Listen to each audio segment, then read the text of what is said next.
Hey everyone, welcome back to the shop. I'm Richard Beck, and in this video we're going to continue restoring my Sharp SV2412. So this is a machine I picked up a couple weeks ago. It needs some work. Now this is the deal of a lifetime, guys. The price I got this was stupid low because the people that were going to sell this accidentally knocked the battery out of the controller, wiping the brain of this, right? It completely lost its temporary memory.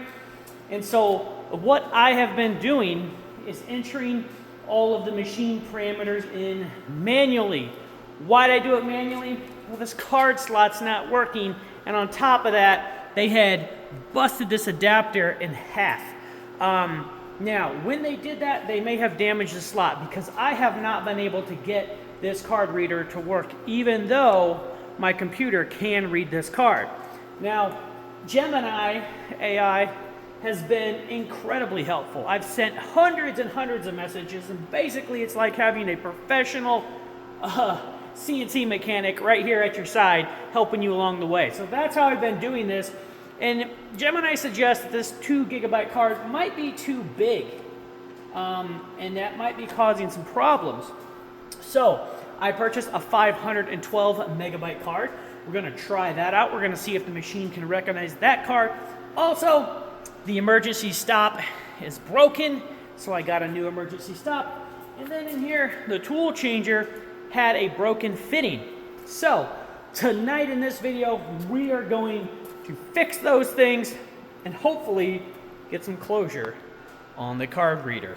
So before we jump into the new things, let me just show you what it takes, guys, to enter the parameters manually. These are the manual parameters for this machine, and every one of these has to be entered. All of these numbers,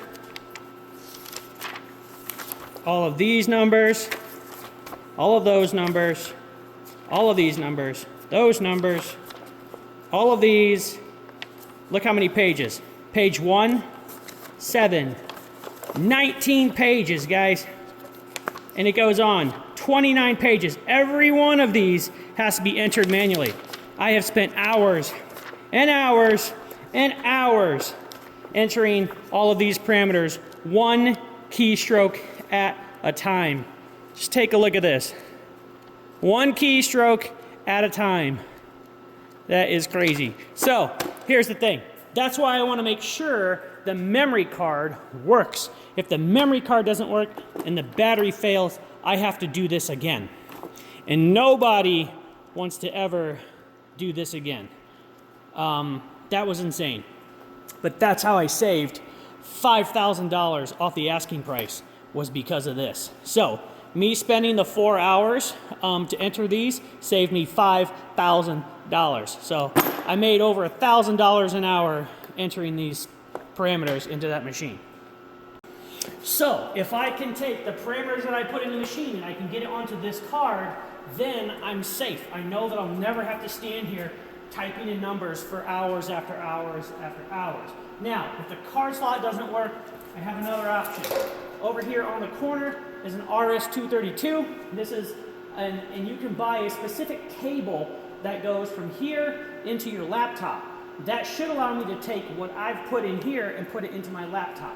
But that means my laptop has to be sit here plugged into the computer every time I want to load a program. I don't really want to do that. At some point I want to hook it to Wi-Fi, but that's a whole other thing that's over my head at this point, but we're going to learn little by little. So first thing we're going to do is we're going to fix the air leak. I have to fix the air leak first because if I power up the machine and I have an air leak, then I'll have this really obnoxious alarm just going off nonstop constantly, which makes filming and standing here unbearable. So first thing we're going to do is we're going to fix the air fitting.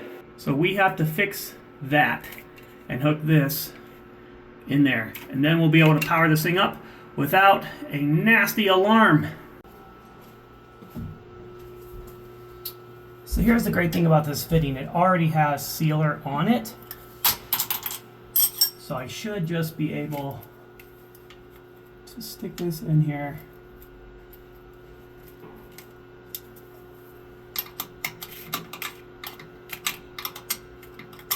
It's kind kind of tight workspace. Especially, I would prefer to be sitting right where the camera is, but I can't, because we can't both be in that spot.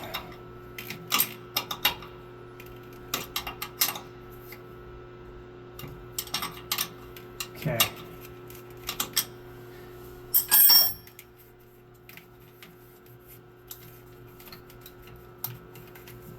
So quick connect.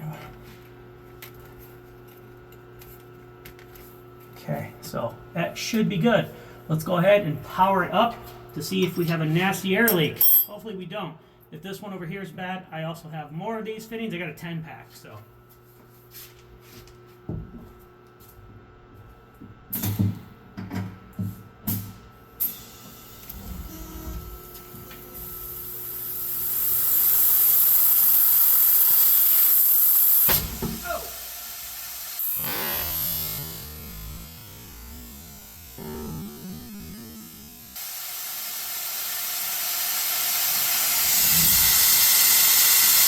Well, that's what you get from Amazon. That thing just exploded. Piece of crap. That almost hit me in the face.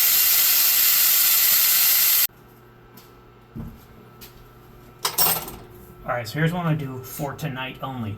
I've got this fitting, I've got a cap, and I'm just going to plug this. I'm not even going to fully seal it, whatever. So there we go.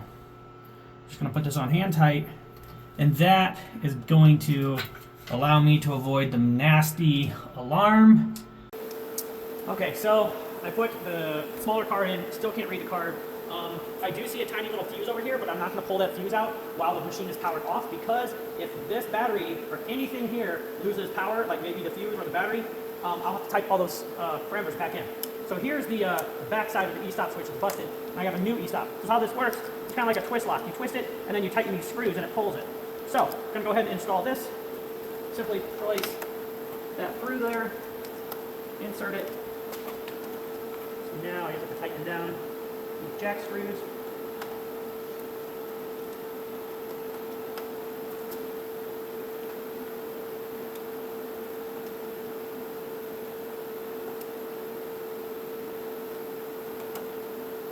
I don't want to break it, so just enough so it's snug. Now I have to hook these into here. Okay, so I'm going to do one at a time. So I'm going to unhook this guy and this one.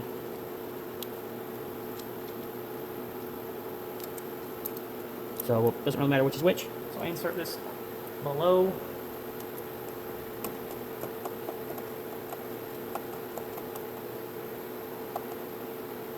Okay, that's installed. Put one on the top.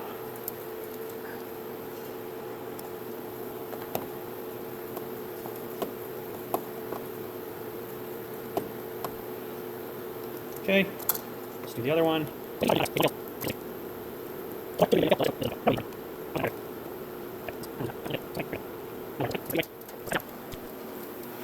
Okay, we're going to test this out by powering it up.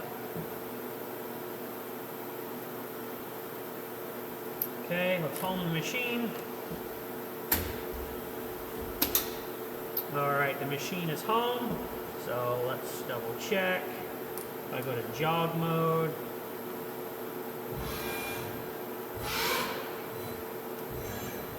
Okay, so now, I hit the E-stop. It says emergency stop, which means none of these should work.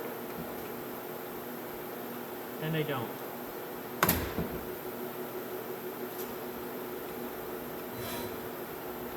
Okay, so we have a functioning E-stop. So tonight hasn't been a total fail. All right, so here's the takeaway. These fittings from Amazon are complete garbage. They say they're rated for 145 PSI, but every one of these elbows that I put on exploded at 50 PSI, which is quite a bit different than 145.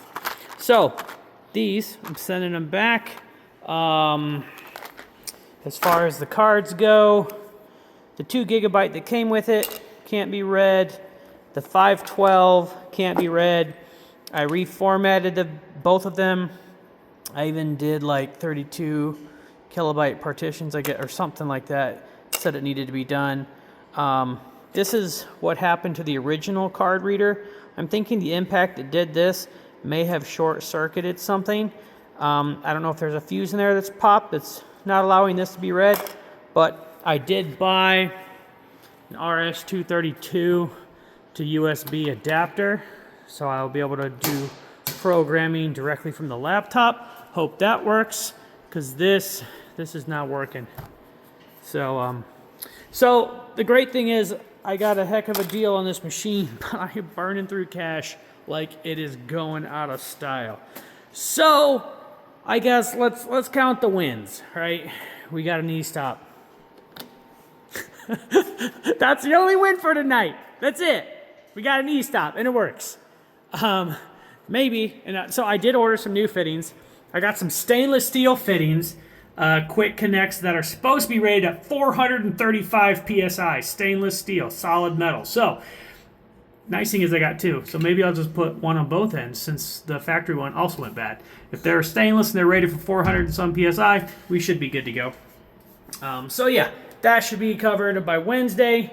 While I had it pressurized, I did hit this button here, and that did seem to work. I have some tool holders purchased. Okay, I know this sounds bad, but I just want to get some tools so that I can practice tool changes and, you know, general stuff. So I bought a set of Vevor Cat 40 holders. Guys, the 5-pack was like 60 bucks. These things should be like $80 a piece. So the bar is really low for these. If they work at all, I'll be shocked. But Vevor has shocked me quite a few times, so we'll find out. Overall, that's where I'm at tonight. So we got 1 step forward and 2 steps back, but at least it wasn't 3 steps back, so we're +1. 1 win for tonight. Thanks for watching, guys. Leave me a comment below if you've got suggestions. I need them.